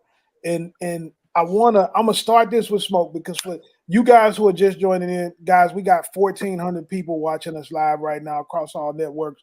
If you got any questions, feel free to drop them in the chat. We'll try to get your question answered here on the show. So, from a standpoint of recruiting and transfer portal, for you guys that don't specifically know Smoke's background, Smoke played at Alabama, went to the NFL. He was a front office personnel in the NFL with the Buffalo Bills, director of recruiting at Vanderbilt in the SEC, general manager at Maryland in the Big Ten. Okay. Carey Davis, my high school teammate, state champion, Big Ten champion at the University of Illinois, and a Super Bowl champion as a starter for the Pittsburgh Steelers. Brandon Clay is a member of the McDonald's All-American Committee, has one of the top AAU programs in the nation, and is a voting member for the McDonald's All-American game. So you got a lot of guys up here who've dealt with recruiting and have dealt with kids at all levels of playing both football and basketball. My question, and one of the things I get, Smoke, when you are when you were talking about playing time and you're in the office and you're determining who's going to start and who's not, does where a kid come from, or the high school program he comes from, or who he knows, or who his dad is, or who his high school coach is, does that really come into play, Smoke? Does politics ever take over when you're dealing with playing time at the collegiate level? Yeah, both things can be true. I think if you're at a bad school and you're getting beat a ton, yeah, that might come up. But if you're at one of the elite schools and you're about winning, the best plays. So I think that's where the players that aren't playing, they typically form up in groups, and then they start making up reasons of why. And one of the reasons why that most guys say, well, I'm not playing because, yeah, he's from Georgia, and he's a Georgia kid, and I'm from Tennessee, and they will play the Georgia player for, well, listen, Kirby trying to win. All of us are coached, and we've all been competitive. I don't care who your cousin is. If you aren't helping me to win a game, either a basketball, baseball game, or what have you, you got to be a complete idiot to play your son knowing that you're going to lose when the other guy over there gives you an opportunity to win. So, yes, on bad teams and bad programs, it possibly does happen. But at real schools that you're trying to win games, yeah, I'm going to say the best players play. Yeah, I would back that as well. I think, even no matter what level, I tell people, I would tell my parents, I want to win. Like I want to win. I want all my kids to go to Alabama. I said, if I'm selfish, wouldn't I want all the kids to go to Tennessee, Alabama, LSU? Like that make me look good if I'm really about myself. Like you want to put the best players out there. You want to play. And Smoke, you hit a very good point. You talk about the kids grouping up and trying to figure out why they're not playing instead of saying, I need to be better. I would tell my parents, when I coach high school, and I think this really goes for all levels. Your son is playing or not, is not playing for one or two reasons.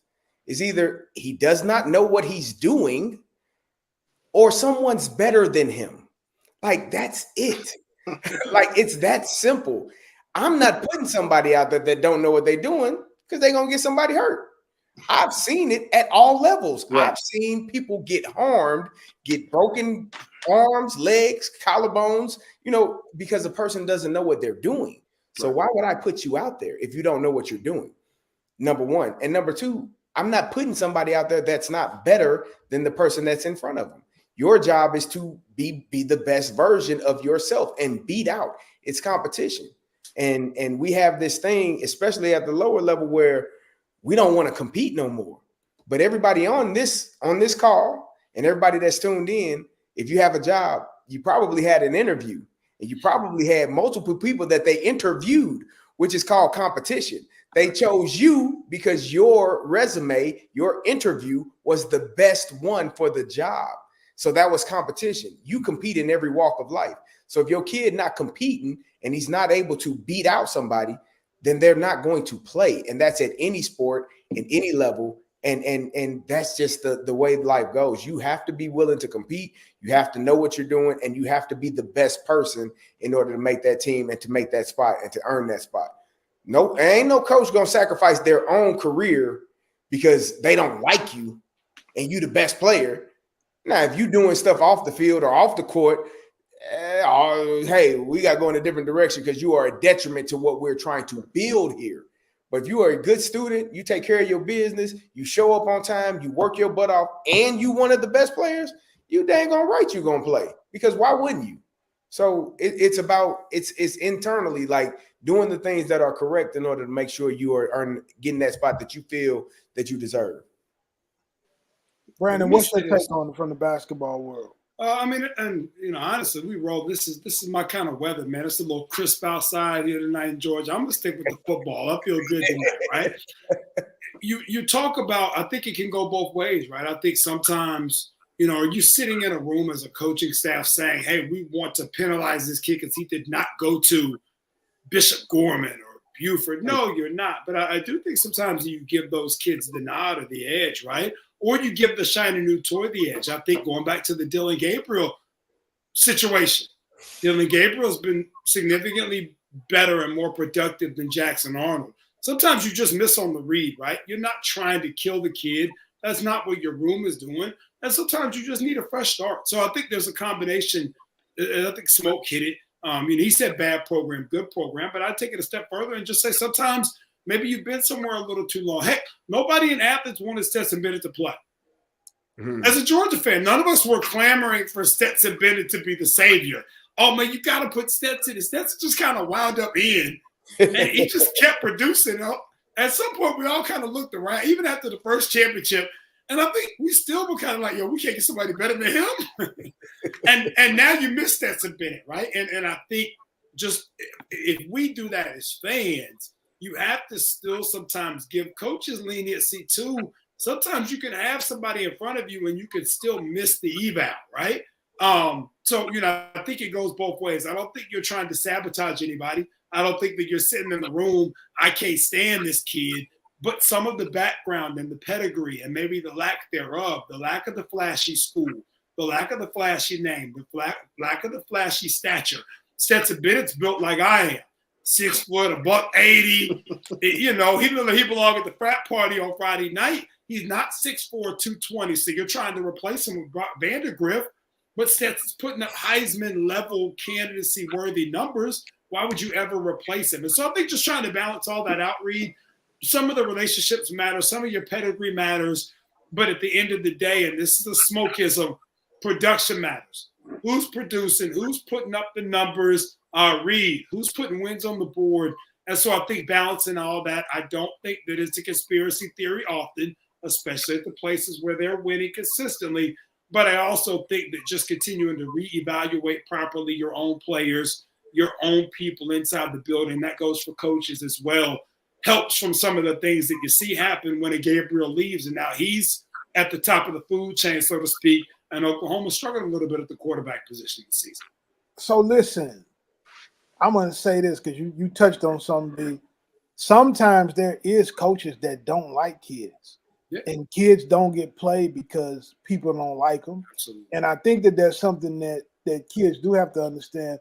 If you're being difficult to deal with, especially if you don't know what you're doing, like Carey touched on, there can be situations where you wouldn't play, especially when you got to play situational football, because situational football becomes such a mental exercise, in terms of can you think and do I feel like you can think things through. But there are great football players everywhere, right? When you talk about the University of Georgia, Brock Bowers has been the best player at Georgia for their championship run. He's from California. So if you look deep into who's winning and who's playing at programs that win, I think Smoke is right. It's just guys that the best players are going to play because winning is just at stake. And I'm going to tell you this quick little story, and then we're going to move on to our last topic. When I was a high school coach, my mother-in-law had a birthday party the same night that we had the jamboree. So my sons were on the team. A couple of my nephews were on the team. So we went to the jamboree, finished it, and then everybody went to my mother-in-law's birthday party. But I held one of my nephews back. I said, you need to ride with me, right? And I rode with him to the birthday party. And on the drive, I said to him, you're not playing very well. And if you don't play better, if you don't come in on Monday and start doing the extra things you need to do to be a better player for the team, I'm going to have to bench you. And it's going to make Labor Day uncomfortable. Carey could tell you, it's legendary barbecues. It's going to make it uncomfortable. It's going to make Thanksgiving uncomfortable. But we're going to really be uncomfortable if we lose, and it's because of you. You have got to perform. You've got to produce. There's too much at stake, and there's too many other people that we're responsible for. We cannot lose a football game because, of one guy's effort or lack thereof, or his lack of commitment to what we're trying to do. So that's kind of my take on that. And so what I tell players, if you want to go in the transfer portal, just think about it. But before you blame it on somebody else, look at the man in the mirror and make sure that your game was tight. So, guys, this is the last one. And every week, Smoke says something to me that I find to be ridiculous, right? or that I say, man, if you say that in front of somebody else, they're going to call you crazy, right? Smoke, this is my question to you. I'm going to ask, well, it's not a question for Smoke. It's a question for the group. But I'm going to tell you what Smoke said, right? In the NIL era, can a great player outweigh the value of a coach? And should that player get paid more than the coach? And I'm going to let Smoke explain himself first. So everybody has the real context of what he's saying here. So this is what I'm saying, and this is the case by case scenario because it's not for everyone. But here goes my example that I'm gonna use right now: the Miami Hurricanes. Let's say Cam Ward is getting $1.5 million this year in terms of his NIL. Has Cam Ward not outplayed that amount? And should he not get the $10 million that Coach Cristobal is getting and flip Cristobal back to 1.5? Carey, I know you looked up. But here's what I'm going to say about coaches, right? If you aren't a play caller as a head coach, the value that you have has been diminished because you're not raising money anymore. You're not going around kissing babies and going to the golf outings to raise the money. You are there to manage the coaches, manage 6 minutes of a game. You aren't doing that much to earn the $10 million if you're the one that's also screwing up the last 6 minutes of the game and holding your team back, which we've seen. So if there's a guy that can come in, win games for you single-handedly, I do believe that you deserve a lump sum more salary than your head coach does at this current moment. Not everyone, but I would say Jalen Milroe at Bama should be getting more than that guy at Bama. And I would say Cam Ward, yes. Shedeur Sanders, yes. And you can keep on rolling with the rest of the guys that's helping their team win in spite of who the coach is. And I'm not knocking none of those coaches. I'm just saying those guys are playing at a level. If you remove them, you aren't winning at this high clip. So as a coach, what are you really going to pay? Yeah, I think as a coach, man, you do as a head coach. I think you do so much more. There are so many things that you are doing to keep the program going in the direction. As a coach, you coaching your players, but you're also coaching your coaches. You're trying to get the best version of your program from everybody involved. I don't think that would happen at a place like Miami or a place like Colorado, but maybe at a lower level, non-Power 5 school where the coach isn't making as much. Maybe you have a quarterback that is making more, but I don't see a situation where you get a college quarterback making $8 million and the head coach making $3 million. He's not asking you if you see that happening. Do I see that it should happen? He's asking you, do you think no that the player is worth more than the coach? Because I think at the same time, I mean, let's flip it to the NFL. Players make more than the coaches there. And that works. It does work. It does. There's a salary cap. There are more players on the roster that are making more than the coach. Yes, I agree. That's why it works. Yes. Does it? Yes. It works for them. I agree. But I don't know. This is what college football is getting to. A salary cap with players that are more valuable. If there is a salary cap, if there is money that is allocated to a certain set of money, we're gonna have whatever that number is, and we can allocate these funds how we see fit. If that works, then I mean, I guess I would have no problem with it. Right now, I can't see that happening in the way that you're describing. I just don't see it happening. I don't see somebody paying more for the quarterback than they would for the coach. Because can I ask you a question, Carey? Okay, so let me ask you this: How do you guarantee that quarterback is this a 1 year renewable deal? Is he going to stay after this year, or is he going to leave and go elsewhere to get more money? Like, how do you prevent that part? Is it a contract? Is it a 2-year deal where you're gonna make $8 million a year and he's definitely guaranteed to be here for those 2 years? Just like everything else in college football is one and done. Someone just popped up something right here. Joe Burrow at LSU. Do you take Ed Orgeron or Joe Burrow at LSU? I take Joe Burrow. And I'm paying Joe whatever Ed was getting, and I'm winning the championship. Do you take Cam Ward or do you take Mario Cristobal right now at Miami? I'm taking Cam Ward. Okay, so what if you're the AD and Cam says I want $8 What are you going to do after this year if you don't win a national championship? I ain't talking about next year. I'm talking about right now. But Carey, let's play devil's advocate. That's the thing you have to do when you are running a program. It can't be solely based on year to year. You have to plan for the future, 3 to 5 years. You can't be solely focused on the one season. We're gonna win a national championship this year. And if you don't, and now what you doing? Carey, can I explain something to you? Go ahead. I don't know how much Joe Burrow got at LSU, but I know that Ed Orgeron broke out with some Whoa, M's. whoa. Right? Whoa. Just hear me out. Just hear me No, out. time out. Before you say that, you just said you don't know what we wasn't doing NIL when Joe Burrow was playing. Hey man, they've been doing NIL in Baton Rouge for a long time, my boy. Hey, listen, So Carey, let me get back to what you I'm gotta saying. say allegedly after you say stuff like that. So let me get back to what I'm saying. Hey, Smoke, real quick, they was putting the $100 bills under the beignets. So Carey, let me ask you a question, right? Hypothetically speaking, you're the money guy, the AD, the president of the University of Miami right now, and you at the fourth game where Cam can say, you know what, I'm going to take a red shirt and I'm going to the league, or else do you not say, you know what? And there's an option of just hold on, this year. We're not talking about the future. We're talking about right now.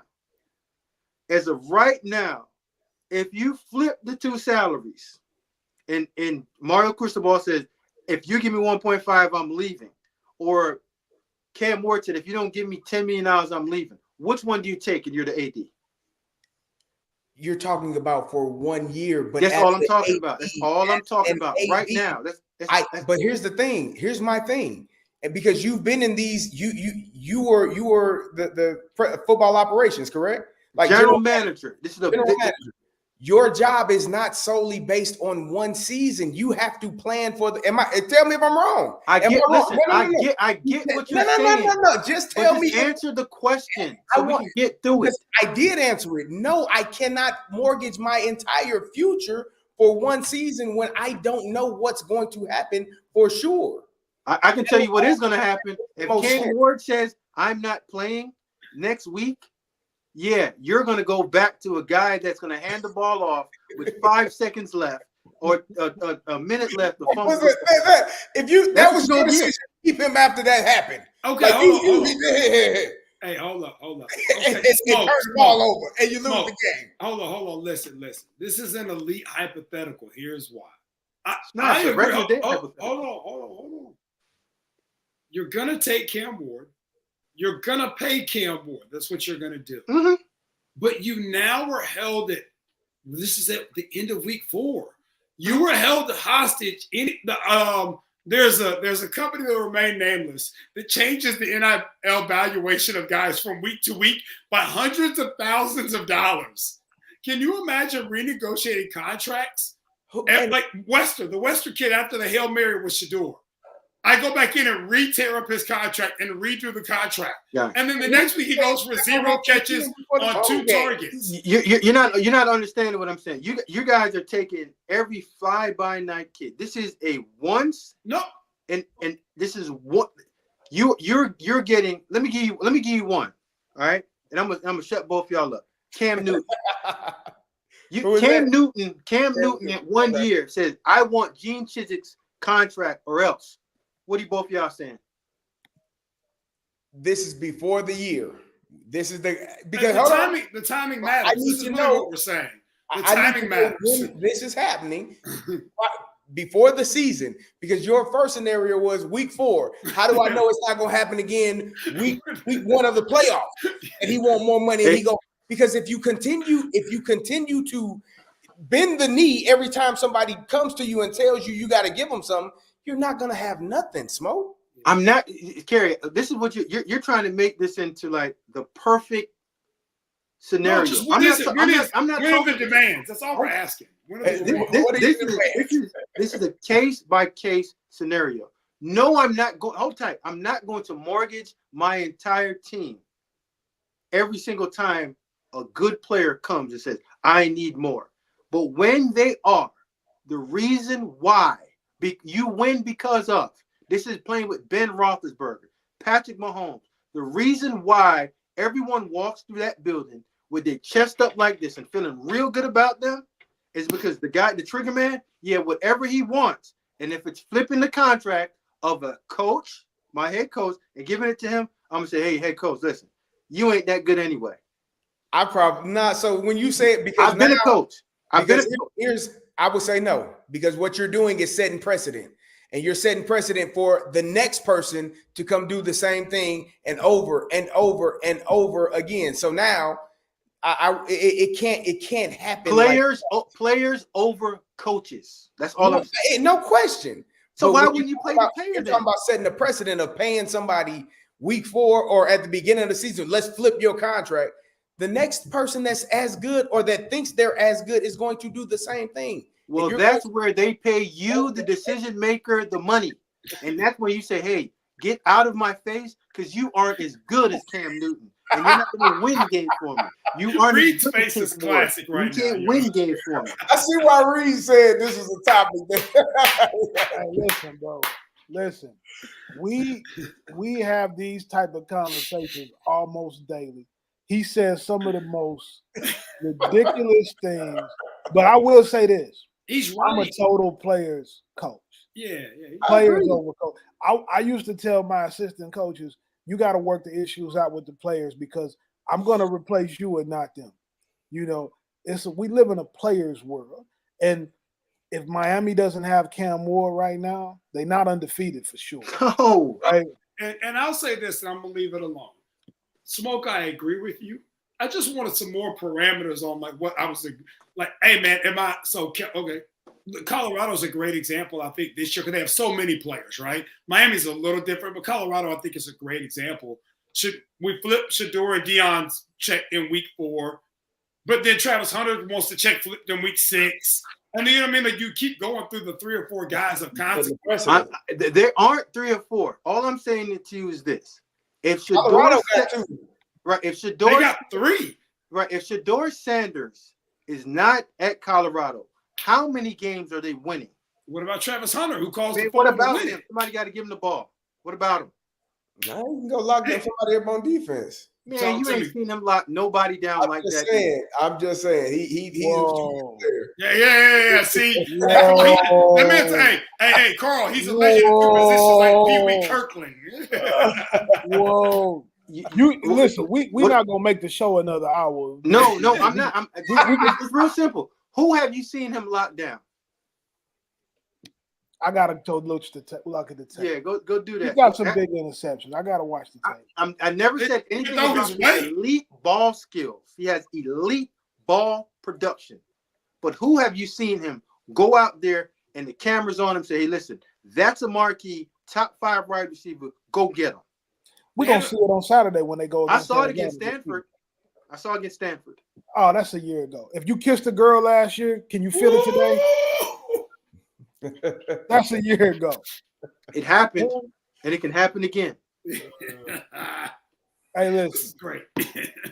So that's all I'm saying. The quarterback is the reason why a generational quarterback or a win because of quarterback, whatever you want, I'm giving it to you. If you just a guy that comes and you're okay, yeah, we all understand that. But you talk about Cam Ward, Joe Burrow, Cam Newton. Those are once in a lifetime type of situations. You see what I'm saying? I'm not saying that every single starting quarterback in America deserves this. But when you are that guy, and the reason why we are winning at this high clip, the head coach, you can get up out of here.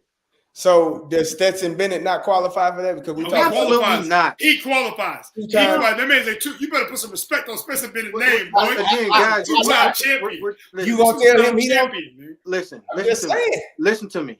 If Stetson Bennett didn't play at Georgia, Georgia still wins at minimum 1 championship. Absolutely not. Whoa. Absolutely not. Come on. This is my thing. Stetson Bennett was awesome. Hey, listen. As someone who didn't even want Stetson Bennett to play quarterback, I was all against Stetson Bennett. He was fantastic. You guys are missing the conversation. You guys, I hear you. You want to poke holes into like the simple starting good quarterback in college football. There's a bunch of them. But everyone is not the reason why you are winning. I don't want Miller Moss from USC on those Georgia teams. I don't want Drew Allen from Penn State on those Georgia teams. Stetson Bennett was an elite college quarterback in Athens. Period. The end. Yeah, man runs. Listen, he was awesome. No disrespect, B, but I'm done listening to you about football if you say that again. Like, you can't say he was dope. He was dope. Period. Good. Period. He was a good college quarterback. Period. I'm not saying Period. that. But if you took Cam Newton away from that Georgia team, from that Auburn team, yeah, how many games did they win? 6 at best. Yeah. So if Cam comes to you and say, "Hey, listen, bro, I need 8 M's," you're gonna say, "Hey, Cam, yeah, Gene's getting it." You're gonna say, "Hey, Gene, done. Come on, give me that. You take this 200 and just be happy. Cause just get on this bus with the rest of us, and we're gonna ride Cam all the way through." And that's what they did. So I'm saying, if there's a special player that's there, special one, yeah, you pony up and you say, "Yeah, you can have that." I get your point. Joe Burrow played with Jamar Chase, man. Like, don't hold Jamar Chase. No. I'm telling you, no. So listen, hey guys, last thing, then we out. The whole team there. Last thing, then we out of here. We got a question from Kevin Stokes Coach Stokes that I got to put up here. Great show tonight. Oh, he gave us $9.99. Carey, I could pay you back that $10 I owe you. Now I man, been waiting on it for about 2 years, man. Hey, great show tonight. What are your thoughts on Utah quarterback Cam Rising being granted playing an 8th year of college football? I think it's ridiculous, and he needs to let the sport go. Yeah, I'm good. Like, Reed, where I look at it is, they're 17-year-olds in college. Like, you playing against a 23, 25-year-old grown up. I don't think that's fair.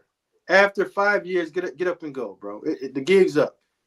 Good college quarterback, sensational when he plays. Is a system guy, but in terms of getting 9 or 10 years in college, bro, it's a wrap, man. You can't get that many degrees. The tight end from Miami, I think, is a 9th year. I came in with Justin Herbert at Oregon, if I'm not mistaken. I can't remember his name. I know you're talking about. I do think it's a bit ridiculous when you've been there 6, 7, 8, 9 years in college. I don't know what the mindset is in terms of what the future is. We all know this, though. In fairness to that young man, at some point football ended for all of us. Sports ends for all of us. If I had a choice, bro, if I could lace it up, I would. My body said no. You know what I'm saying? My body like, nah, you shouldn't do that no more. So when you still can, you should. So not in college though. But listen, I can't knock him for wanting to continue to play the game. Yeah, I guess. I seen a Reed. You know what this equates to? You know when Carey, when you finish playing, like when I wanted to not practice anymore. Oh yeah. That's when I knew that I was like, yeah, it's over, Smoke. Don't even do it. You dread going to practice. But then when you finish up and you see a couple of your homeboys that you played high school ball with that probably went to JUCO or community college, and they're playing like semi-pro ball. Oh, don't get me started on. And you looking at them dudes like, bro, you can't getting hit that hard? You mean 37 and under? 37 years? So that's why I look at Cam Rising. I'm like, he's that old head that still wants to play semi-pro ball and and he's paying for the equipment. He's paying for everything. And it's like, man, I just love it. Like, you love getting hit that hard? Nah, bro.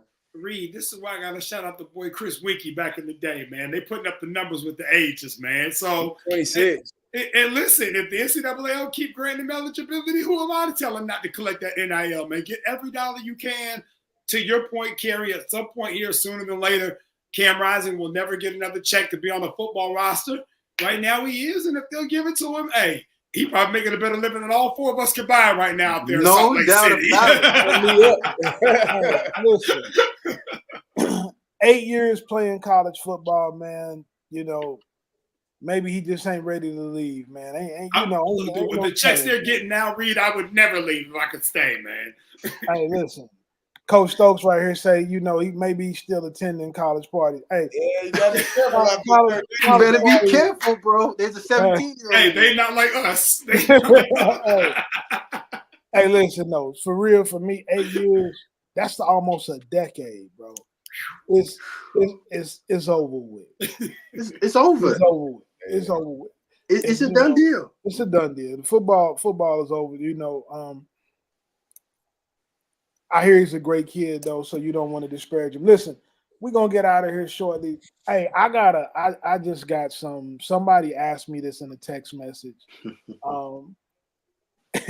And I wasn't prepared to really get into this and talk about this on the show. Somebody asked me this though. Why am I the only one on here that's not bald headed? Hey, I thought about when we first tuned in, I was like, then we all bald except for Reed. So let me tell you, I'm gonna answer that. Man. I'm gonna answer that question. Man, there ain't nobody ask you that except yourself. Keep going. I'm gonna answer that. Right? I'm gonna answer that question. I'm the only one that can still grow hair. No, I can still grow hair.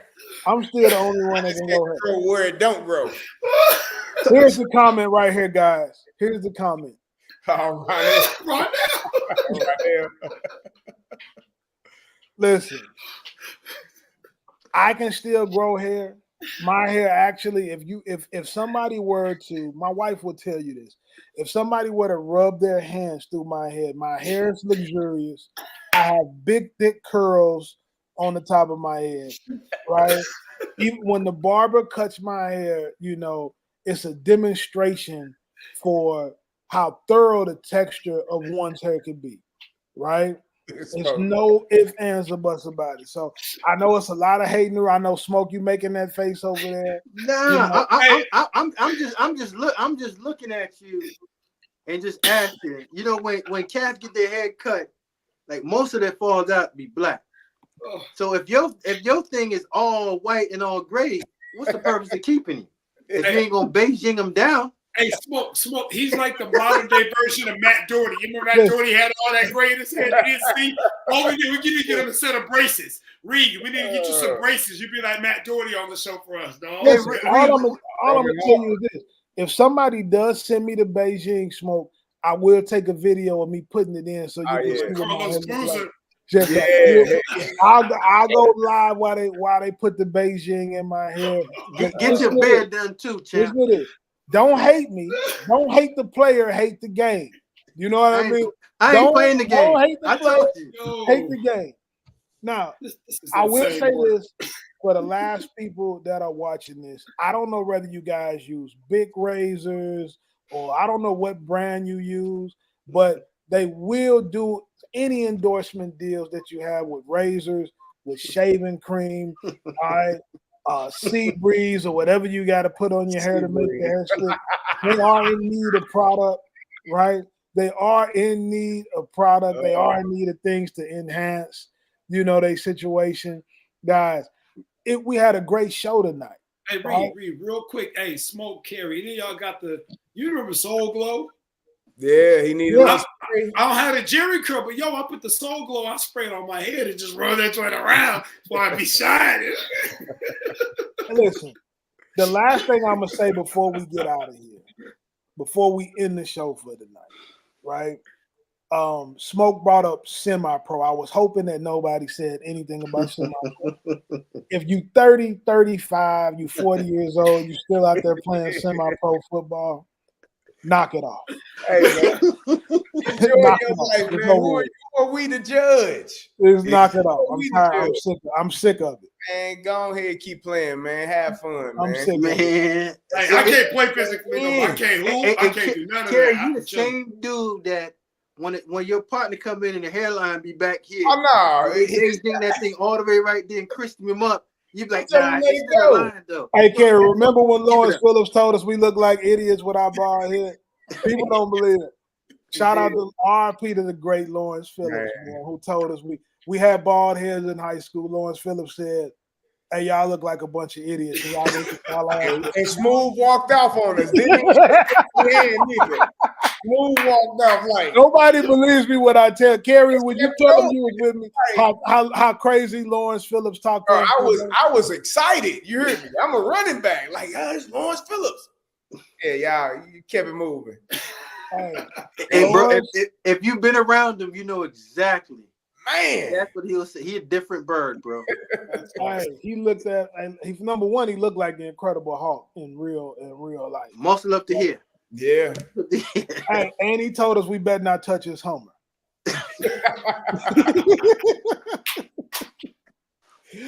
I won't tell you where we was at or who he was going to see. You wasn't supposed to be there. We won't put that on air, but we were just 17. So, you know, I decided to grow my hair back after that. Obviously, Carey didn't.